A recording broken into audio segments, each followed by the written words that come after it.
Natasha, and thank you so much for joining me today. Well, today we are going to be doing a chop it up because we want to create some Valentine's Day cards with just one 6x6 paper pad, and I don't want to use any other bits and pieces. This makes it a really economical way to create all of these Valentine's Day cards because truly we are just using this paper pad. Now, this has been a popular one this Valentine's season, and so there is still at a few shops you might be able to find this one, or there is a 12x12 collection kit which is fabulous too and would work really well with all the same sentiments and all the same things as this one. So I will obviously link those down below in case you are interested. But you can kind of take these ideas, and even if you have different toppers, different focal points that go in the middle, you might just create your own hearts or your own bits and pieces to go in the center and create the focal point. But you can take the layout, you can take some of the techniques, and in today's video, I wanted to do some different techniques. I wanted to sort of, rather than just like copy and paste, I wanted to do some fun ones. So we have got some pretty fun ones coming up today.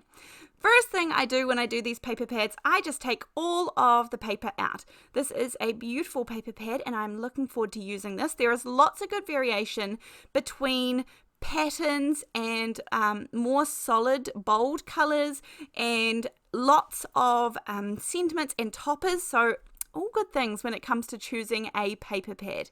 So first thing I do is sort it out. After I've taken them all out of the paper pad, I sort them because there is 2 of each sheet. Now every single sheet is double-sided here. So we have got lots of options, but I put all of the ones that are the same together because most often when I am doing these videos and creating these packs, I feel that if I'm making one of the card, I might as well make 2. Now that's pretty much my limit. I don't really make more than 2 of anything. So here we go. Now this is obviously going to go quite fast because we make a whole lot of cards today. And I have actually a few like this now, a few videos where I've done completely different topics obviously. Now the next thing I'm going to do is go through and get kind of all of these sentiments cut out and ready to go. Again, this really helps me sort of process the shapes that I have, the sentiments. You know, there will be the occasional ones, some of them that you're like, that's not quite up my alley, or that's not quite my thing.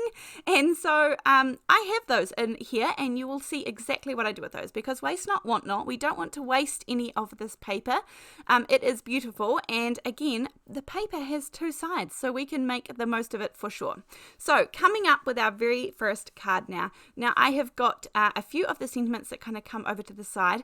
There's also this really cute little post box mail kind of theme going with this one a little bit as well, and so I'm going to make the most of that. We're going to make mini envelopes and all sorts of beautiful things to go on our cards. So anyway, first things first, this one here, I have a lot of light colors going on, so I'm actually going to use a very, very thin black border on these. Now, I love these little post boxes and the post, the stripes that go around the outside. That's so sweet. I absolutely love that.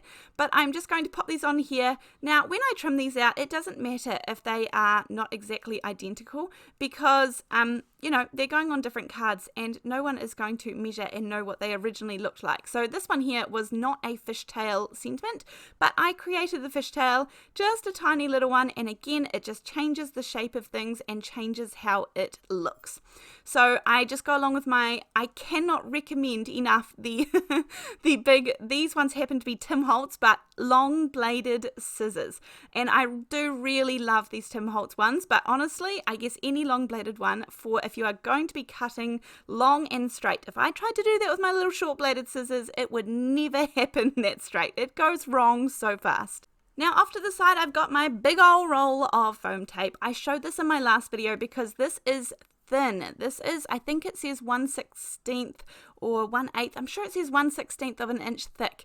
And this is the Therm one. It's a lot. It's a lot of foam tape, but this is the first time I have ever invested in it because it feels like a lot of money in one go.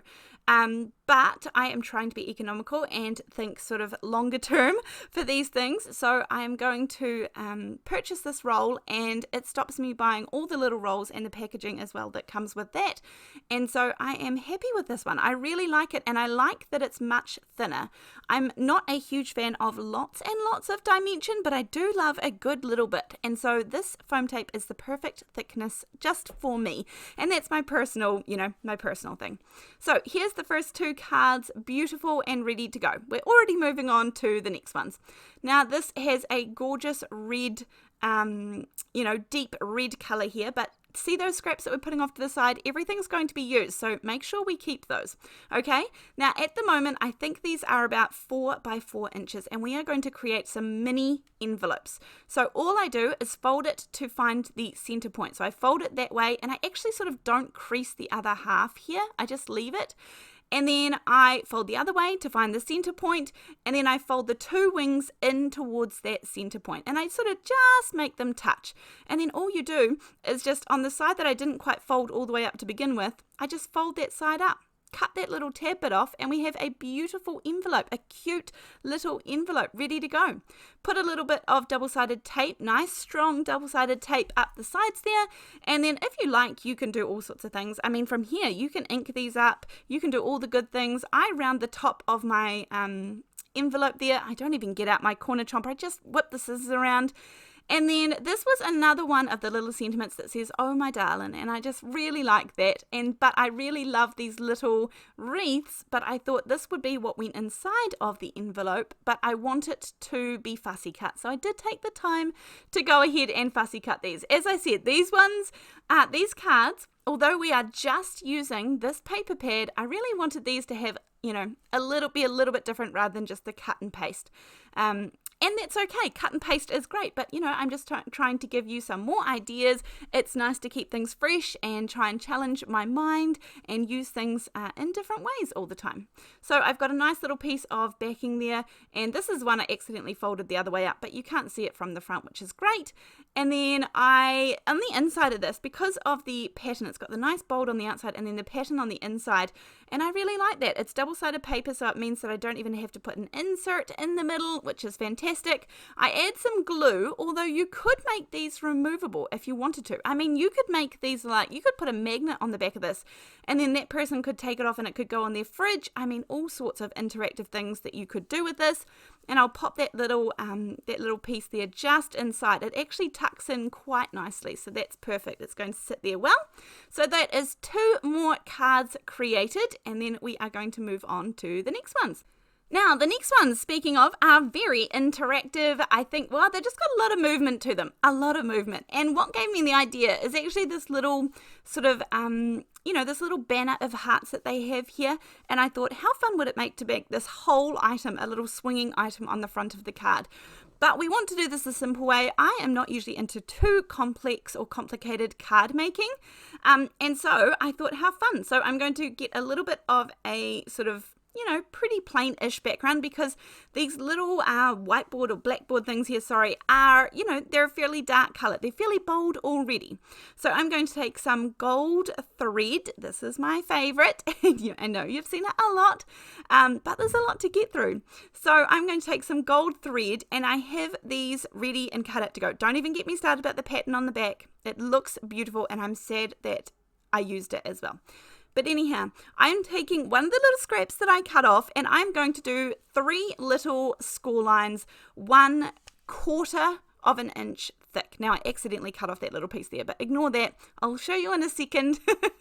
I just obviously got a little bit happy with the cutting blade instead of the scoring blade, but all you want to do is just have 3 little score lines, and we're just going to create a little triangle that is going to go on the back of our swinging feature. So, I mean, you can do this in lots of ways. This is just how I do it. Honestly, you could probably just cut the end of a straw, like a paper straw. That would work perfectly too, and pop that on the back. But you do have to kind of watch how you adhere it, whereas this has a flat side, and I know I can adhere this really strongly to my card. So this is what it looks like up close. You've got those 4 score lines, and then you just create this gorgeous little triangle. Make sure you put some really strong double-sided adhesive on one side of that, and then that way we will close up our little triangle. And then again, you want to put some more double-sided adhesive on the piece that you are going to adhere to the back of our little square. So I'm going to put one piece here. If you think your adhesive is not going to hold, then there's no harm in using both double-sided adhesive and then putting a couple of little dabs of liquid glue if you think that's going to be stronger in the long run. That way it holds it temporarily to begin with the tape, and you know that the glue is going to hold in the long run. So there you go. You can see I'm taking off my double-sided tape release paper, and I just have those little triangles at the back. I thread the thread through that little bit, and then here is our background. I could have used either of these. The little cars would have been fun. I could have used that side too, but either. And again, you can take this and do this with any this doesn't have to be a Valentine's thing. It doesn't have to be this paper pad. You could just do this with any absolutely materials or focal points that you had. You could make them a swinging feature on the front of your card. So then I like to kind of put the thread across, and then I really do take it across further one time, and I kind of almost wrap it around a piece of the tape, and then I thread it backwards again. So I kind of zigzag it on the back of the card to make sure that no matter, like if someone accidentally pulled on it or it got caught, that this really wasn't coming undone. You just want to make sure that you really, so then you can see I can pull the thread back across so that it's just not going anywhere. And then look at this cute little feature that we have created on the front. So pretty plain and simple cards, but pretty cute. Even though it is a relatively simple card on the front there, I'm going to do those little details which just end up finishing it off. So that involves popping it on a little matting piece of black cardstock. Of course, you could have chosen another color, maybe even one of the reds or the pinks, but it was just nice and easy. I had a little bit of black cardstock to the side here, and that's what I was using as extras for this project. And then put it down onto a white card base. I have all of my cards pre-scored and ready to go, and they are all 4 1/4 by 5.5 inches, which just makes life super easy. So there you go. I'm just going to pop this down onto its card base, and then in a second I will have the next one ready to go too. And look how well they swing. They swing back and forward, so interactive and pretty fun. So I think even this could be like a baby card, a baby boy card. You are so loved. I love that. Now this one here, you make my heart beat faster. I quite like that. I find that funny. I think that's pretty cute. And so we are going to use that one today with some of the beautiful bold red. Now they're like wood paneling on the back of this. So that's why I'm going to pop them onto this red cardstock. Now I couldn't quite fit 2 on the 6x6. And again, I think if you had the 12x12, that's what this would make life a whole lot easier for this one. But that's okay. We use what we have.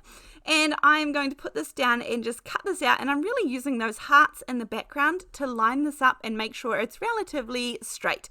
Not that I usually worry about that, but when there is something to use in the background, I'll definitely go ahead and use it to help me out.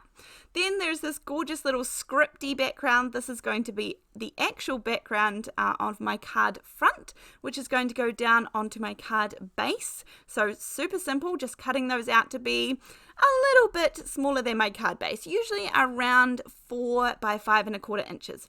Again, to cut these out, by all means use a trimmer, use a guillotine, use long bladed scissors, whatever you feel comfortable with, you can use, but I'm just using those hearts as a guideline. And you can see I left one of them actually a little bit bigger, and then I come back in and change my mind and think I'll just make it a little bit slimmer.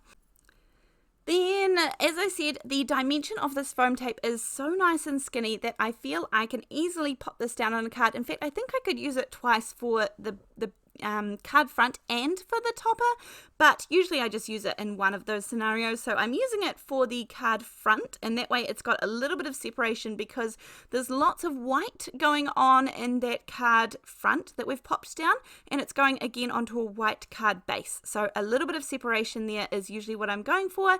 And then these are just so simply going to pop down. I think they're pretty cute just as is. They are a gorgeous little card front, I think. And there is nothing wrong with doing things sort of nice and simple. Now, as I said, I wanted some of these to be a little bit different and a little bit more, and so I'm going to do that, but there's nothing wrong with doing this sort of stick and goes. Now, I had these pieces here, which I was like, I need to cut off, a centimetre or two that has where that hole is from the paper pad, and then I thought, well, maybe we just cover it up, and so no one's going to know. So that's kind of how these ones came about. Beautiful and simple, that striking red stripe through there. And again, we're not losing any of our cardstock because we've got those holes there are going to be all nicely covered up. I've got a couple of my sentiments that are already cut out, ready to go. I will pop some foam tape on the back of them, and then these will be centered nicely. And as I said, these cards literally took me a couple of minutes to make, and I think they're pretty cute. Add a couple of gems, a couple of sequins. You could even add some glossy accents to some of the balloons, or even just the basket of the balloons, even the clouds, and I think that would look stunning, ready to go. So there's a couple more that were super, super quick. And then for the next one, I'm going to tell you kind of how I deal with sentiments that I don't super love, because I don't want to waste them.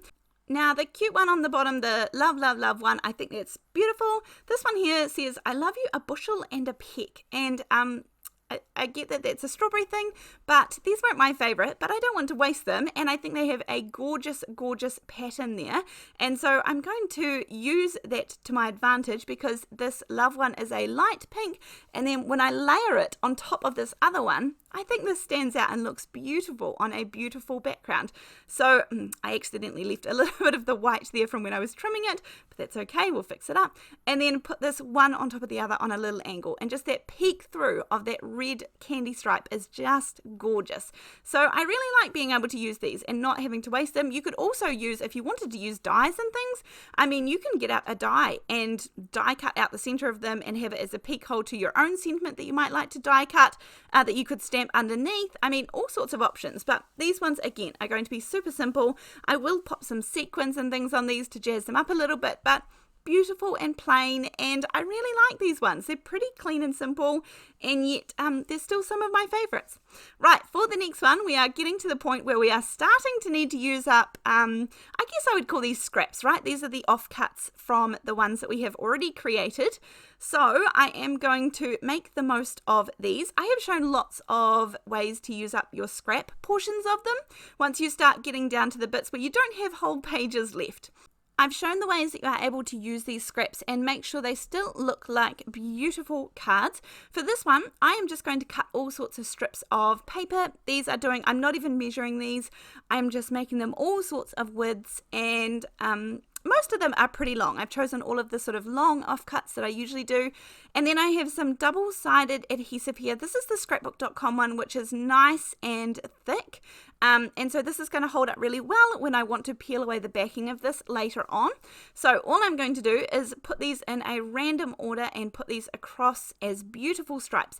Now, as I have mentioned before in lots of videos, because these all came in one paper pad, it is more than likely that all of your paper pads are going to match. They're going to coordinate. All of the papers in one paper pad will match with each other. So take advantage of that. Take advantage of the fact that this is sort of taking away the thinking part of this for us, and use this to our advantage, where I just put down all these beautiful scraps.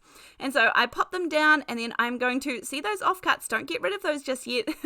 And even these wee corners here, just use them to fill up the tiny wee corners at the end, and then trim with my long bladed scissors. I have enough to make several of these scrap ones, but you can see there I can make the most of the bits that I cut off the previous one and put them onto this one. So you could just keep going until you run out of scraps for this one. I mean, by all means, you could do this on purpose as well with any papers that you currently have. This works really well. This technique works really well for things like gel printing backgrounds that you sort of make lots and lots and lots of, and then you think, okay, what are we going to do with these? So this is a cool background to make with those as well. Now, when it comes to popping these down, I'm just going to get the corner of this, and this is how I pop it down nice and evenly. So I just pull back one corner of the release paper, line up everything else, then push down in that corner that I've exposed, and then pull it out from underneath. So there's the exposed corner down the bottom right hand. Then I push it down and peel it out and away, and it's all nice and even. And then again, this gorgeous little such a cute love bug. I don't love that little sentiment, but I do love the you make my heart skip a beep. And so I'm actually just going to cover up one sentiment with another. The pinks all go together. The pinks are the same on the car. This is the glory of using one paper pad, and so I really like that cute little sentiment. And you know, you would never know that there was actually the original one underneath unless you watch this video. Then, of course, to provide a little bit of separation between all of those beautiful bright colours, I'm going to have my black matting layer, and I'm actually using the roller adhesive. This one is from scrapbook.com. It is a permanent adhesive, and I have been quite enjoying it. They have a lot of freebies when you purchase from their website, up to 3 freebies usually that you can add to your cart completely free, and usually there's no stipulation around how much you have to spend or anything. And so this came as one of those, which is the reason I am trying it. So interesting. I quite like it. It's worked really well for today. Add some foam tape to this little gorgeous topper that we have created because there is no dimension just yet, and then pop this on. I did think about doing it wonky, but I feel like the stripes in the background are enough, so I put this one on nice and straight. So this was pretty fun. Okay, we've still got more cards to make though, so let's pop those ones aside and move on to the next one. For this one here, I wanted to do a little bit of a torn edge, something a little bit different. And so I'm going to take this paper here and just rip a piece that will fit on my card base. Now, as you will see, my measuring consists of holding it against the card base and roughly ripping there. This does require a lot of checking back and forth to make sure you see that you're on track. And I know that there are rulers out there that do a beautiful torn edge. I know that Tim Holtz has a whole trimmer for it. I don't have the space in my little craft space for a whole extra, like a whole trimmer that just does a decal edge. It is beautiful. It is gorgeous. Maybe I should get a ruler like this though. But nonetheless, my hands do a great job. And I really like how the torn edge looks here. I think it's such a contradiction between the sweet and soft nature of the Valentines and the, the pinks and the florals, and then the sort of ripped torn edge. Now, of course, you could ink these up in all sorts of beautiful things. We are just sticking with using the paper pack and almost nothing else today. So again, I also have a sentiment over here that I don't super duper love. But of course we don't want to waste it, so we are going to make the most of it. I am just putting these layers down onto my card bases. Again, the card bases are all 4 1/4 by 5.5 inches, and I like to use all of these side folding card bases. That's what I make and create, just from regular full-size pieces of cardstock, 8.5 by 11 pieces of cardstock. And so here I have 2 different sentiments, and again, these all look really cute. I like that you and me, and I like the back of that one. So I'm going to do somewhat similar as what I did the first time round, and I'm just going to use this one as a background piece. So if I turn this over, I really like the pinks in the background, and if I layer them up, they happen to go together really, really well. So sometimes double-sided paper, even though sometimes it means making a choice, sometimes it comes in handy and it saves us as well. Now, a couple of little things, just in case you missed my announcement, I now have my very own website. This is www.natashafootecreative.com. This is a project that I have been working on for literally years. This is not my forte, but I wanted it to be a great website that is easy to navigate. And on there, I am going to be having my card making classes that you can purchase and attend. Of course, these are multiple videos. Usually they're between 6 and 8 videos per class, and you can work through them at your own pace. You can either sign up monthly, annually, or you can just do a one-off purchase to get the card class that interests you. So I will leave a link to my website down in the underneath this video, but also you can just go there. It's www.natashafootecreative.com, and I will be able to see you there as well. But just in case you were wondering, YouTube is not going anywhere. I won't be changing anything with my YouTube here. So that is just for those who would like a little bit extra. The classes start off basic. They cover a whole range of techniques, and then they get much more complicated as you go through the videos. So there is something for everybody there, and so I hope you will enjoy those as well. Now, we've made the next 2 cards here, and we're going to pop those to the side. We have made a whole lot of cards today, and in a pretty good amount of time, I must say. I had so much fun creating with this little pack today. Some really interactive ones, some really different ones, making sure we use up those ones that we don't necessarily love, and adding elements on top of others. Don't be afraid to cover some things up if it's not your style at all, because not everything is going to be, perfectly for you when you get something. But we've made all of these beautiful cards today, and I had so much fun. Now, if you are still here, I would like to say, if you would like to write a card to me, I have a mail, like a snail mail address down below, and I also share those cards on, I do mail hauls here on YouTube. If you would like your card not to be shared, then make sure you mention that in a message inside. But other than that, the address is down there, and that's it. Thank you so much for joining me, and I'll see you in the next video. Thanks.